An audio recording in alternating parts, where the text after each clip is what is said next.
Paano kung sabihin ko sa iyo na isang pangungusap lang, ilang salita lang na binigkas sa tamang sandali, ay pwedeng magpaalab ng agarang atraksyon sa isipan ng isang babae? Hindi dahil sa itsura mo, hindi dahil sa trabaho mo, kundi dahil ang mga sinabi mo ay tumama sa emosyon niya sa paraang hindi niya kayang balewalain. Paano kung kaya mong magsalita sa paraang mapapatingin siya, mapapangiti ng dahan-dahan at magsisimulang makita ka sa ibang paraan, nang hindi mo kailangang magpanggap o subukang kumbinsihin siya sa kahit ano? Ang 6 na pariralang ito ay hindi panloloko. Mga kasangkapan ito. Nakaugat sila sa sikolohiya, damdamin at walang kupas na dinamika ng tao. At kapag nasabi sa tamang paraan, may natatamaan itong malalim sa loob niya. Kuryosidad, hamon, intriga.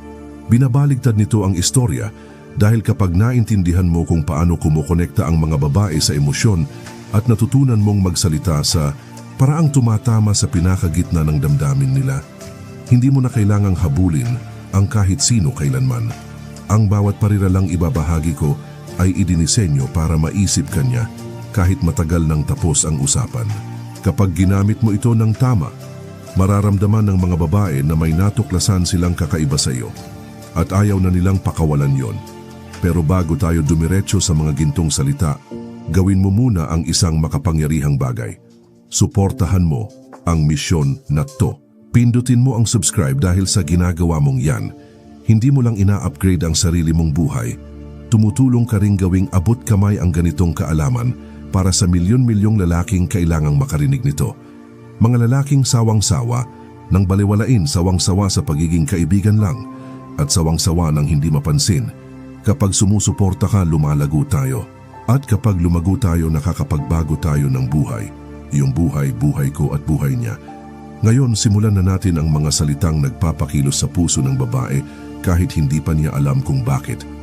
Parirala una, may kakaibang dating ka. Gusto ko yon. Karamihan sa mga lalaki, iniisip na kailangan nilang purihin ang ganda ng isang babae para makuha ang atensyon niya. Bitiw sila ng papuri gaya ng ang ganda mo o ang sexy mo ngayong gabi at umaasang may epekto yon. Pero araw-araw naririnig ng babae ang mga salitang yan. Hindi naman ibig sabihin ay ayaw nila ng papuri.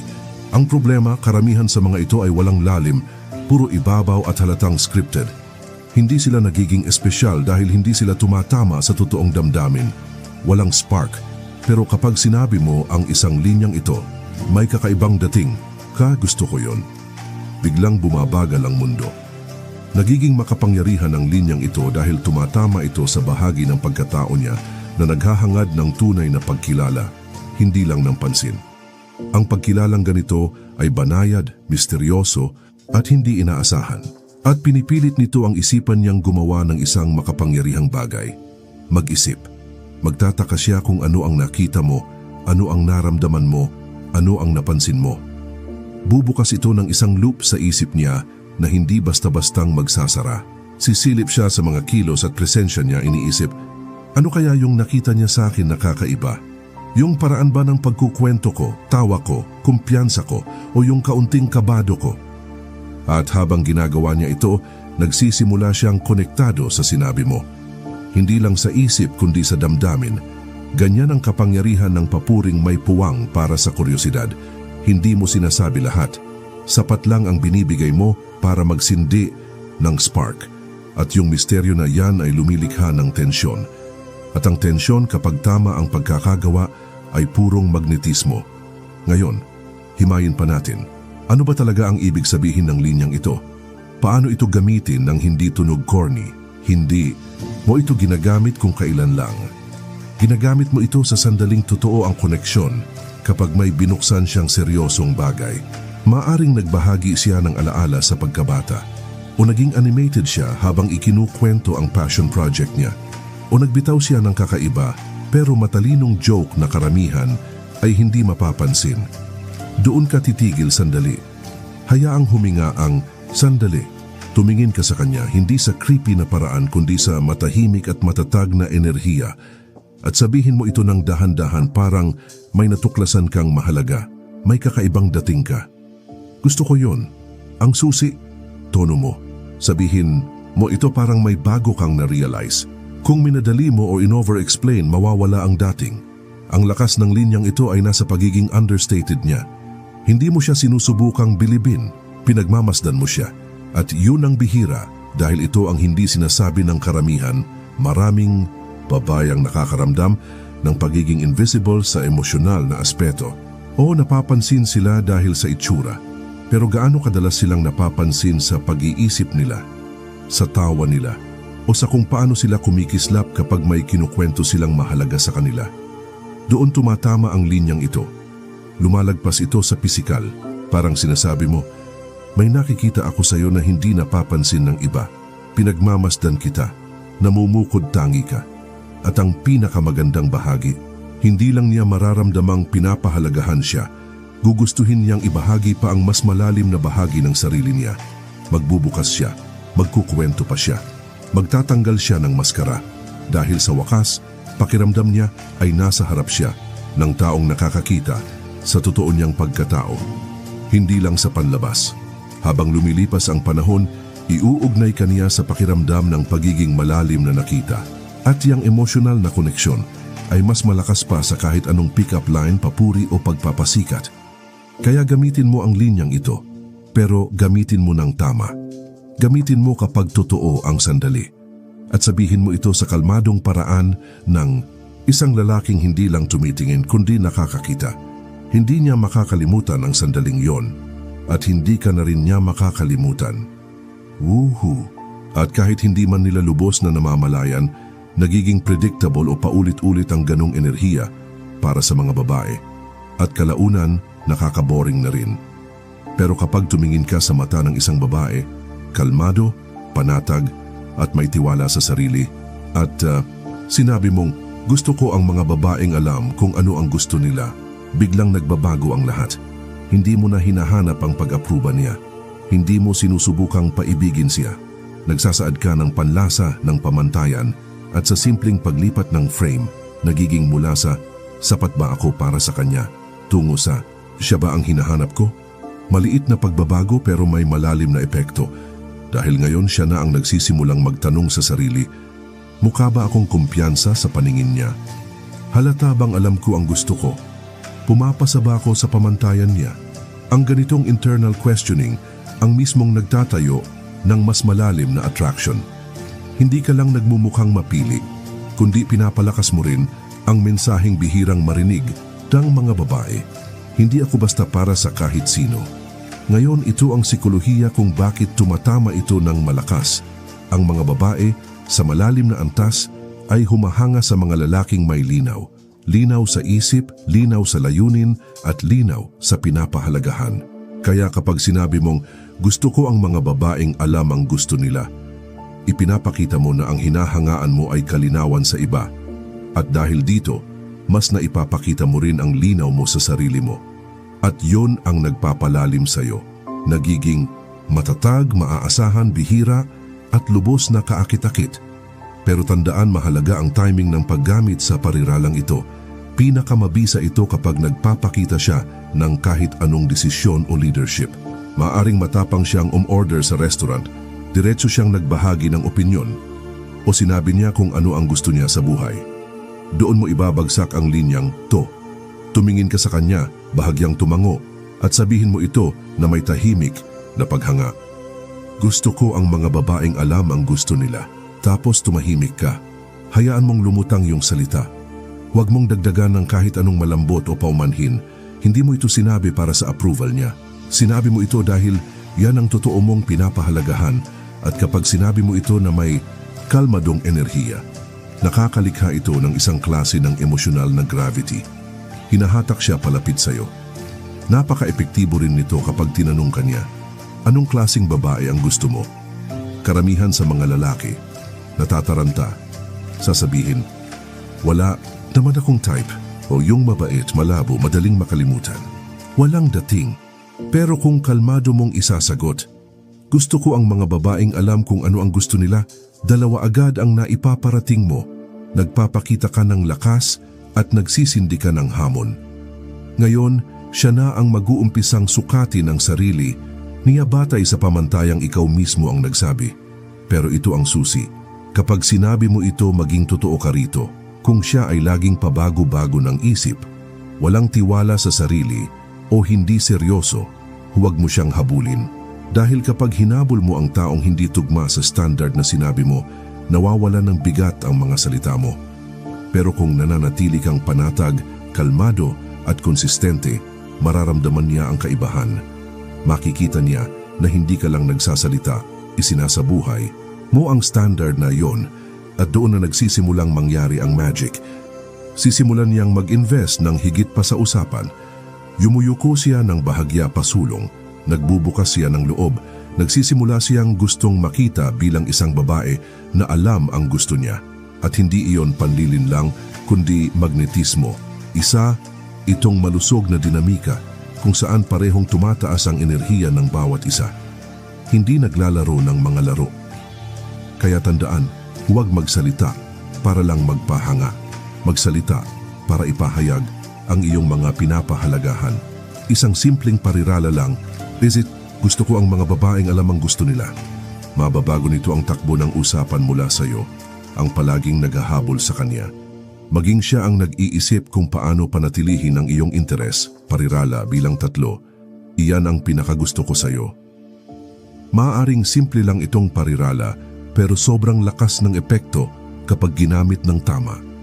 Isa itong parirala na nagbabago sa iyo mula sa isang pangkaraniwang papuri patungo sa isang lalaki na tunay na nakikita siya. Para sa karamihan ng mga babae, ang ganitong karanasan ay bihira, emosyonal na bihira at hindi malilimutan.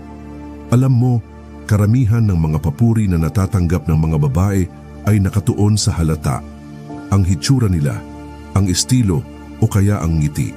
At oo, masarap pakinggan ang mga papuring iyon sa sandaling iyon, pero hindi ito tumatagal.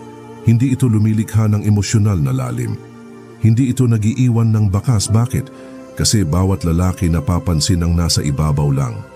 Hindi kailangan ng galing, insight o emotional na koneksyon para sabihing maganda ka.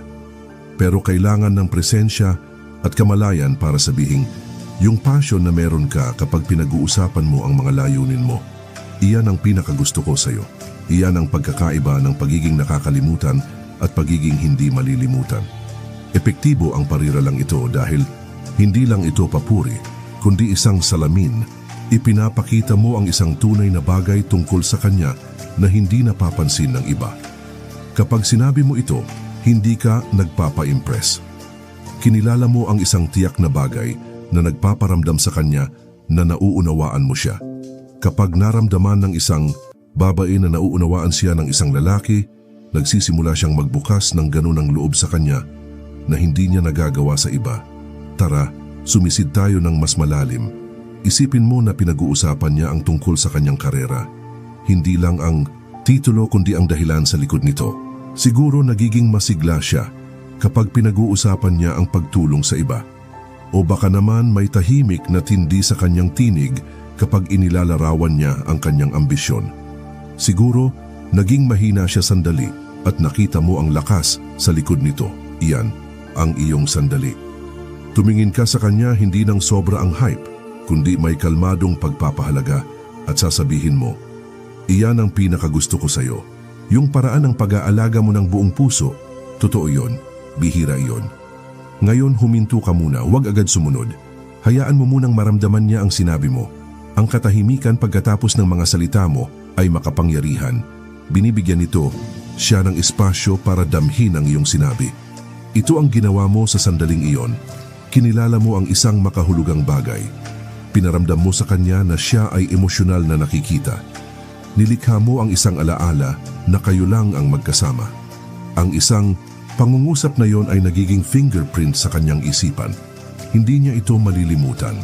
Hindi dahil ito ay makata, kundi dahil ito ay tumama sa isang bahagi niya na bihira maabot ng karamihan ng mga lalaki.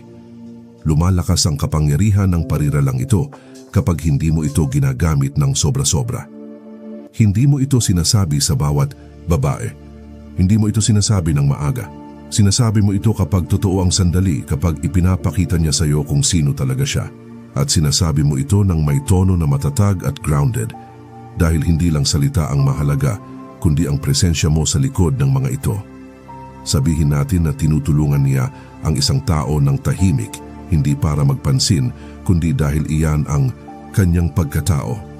O baka ipinapakita niya sa iyo kung gaano siya kadeterminado nang hindi nagmamayabang.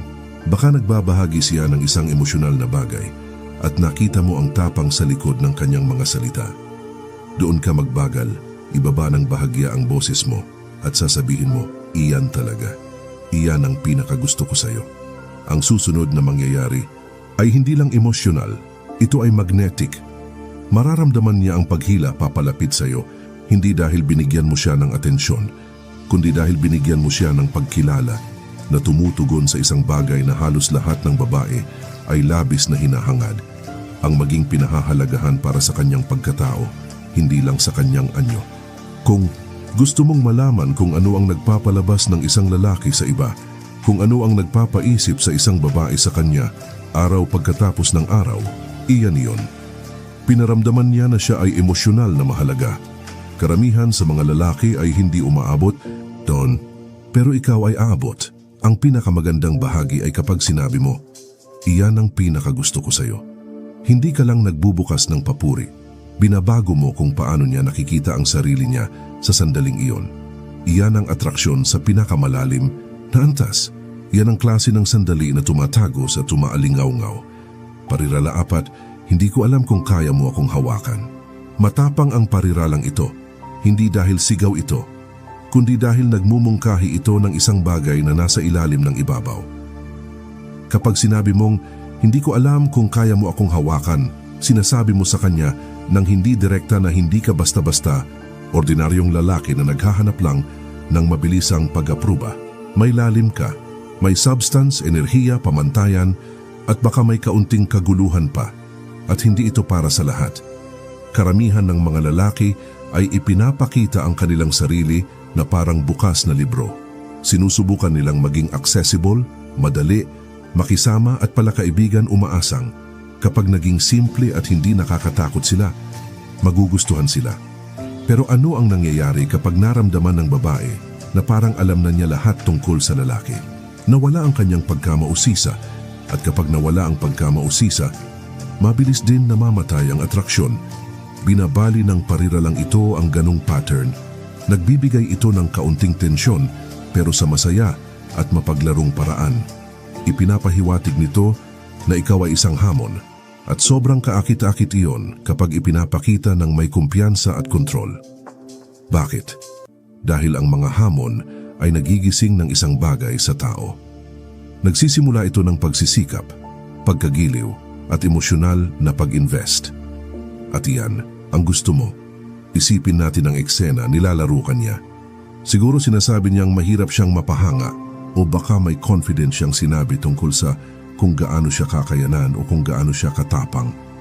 Diyan ka yumuko ng bahagya, ngumiti ng may alam at sabihin, hindi ko alam kung kaya mo akong hawakan, tapos tahimik lang, hayaan mong lumutang muna ang linyang iyon saglit. Ang ginawa mo lang ay binago mo ang buong dinamika. Akala niya siya ang matapang, akala niya siya ang naghahamon sa'yo, pero sa isang pangungusap, napalitan mo iyon. Ngayon iniisip niya kung ano ba ang meron sa'yo na baka hindi niya kayanin.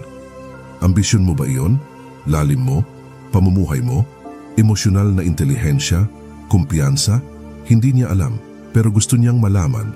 Dito, nagiging makapangyarihan ang linya. Hindi dahil sa sinabi nito, kundi dahil sa ipinapahiwatig nito. Nagbibigay ito ng hudyat sa hindi pa nalalaman. Pinapaisip niya, pinapaghinala-hinalaan, at baka subukan ka pa kahit konti para makita kung bluff ka lang. Maganda yon. Ibig sabihin, interesado siya, mausisa at emosyonal na aktibo.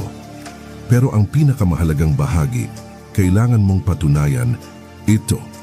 Hindi mo pwedeng sabihin na, hindi ko alam kung kaya mo akong hawakan tapos kumilos ka na parang ibang lalaki, nagpapaliwanag ng sobra, naghahabol, naghahanap ng pag-apruba. Dapat tugma ang kilos mo sa sinasabi mo. Ibig sabihin kalmado ka, matatag, at hindi naapektuhan ng reaksyon niya.